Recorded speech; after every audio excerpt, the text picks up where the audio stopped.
এই যে সানমনের বাচ্চার চালনিটা উড়াইলো মাত্র।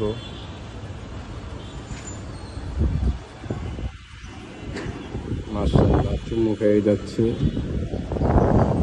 কালকে বিকালে নাকি উড়ানোর অনেক মানুষ এই টিন বাইরা বাইরি করছে ধরার জন্য।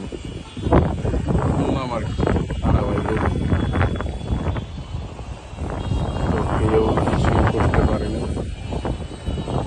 বাচ্চা সবগুলোই আল্লাহর মধ্যে চলে আসছে।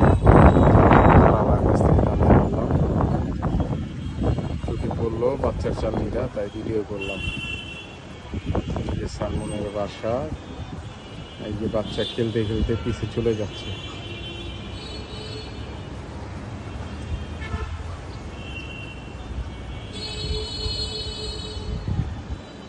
উপরে চলে যাবে, ভিডিওটা অনেক বড় হয়ে যাবে। 1 মিনিট হয়ে গেছে, তাই রেখে দিলাম। বাচ্চা কয়টা আছে সেটাও বলে দিই। এখানে বাচ্চা আছে 5, 10, 15, 20, 21টা।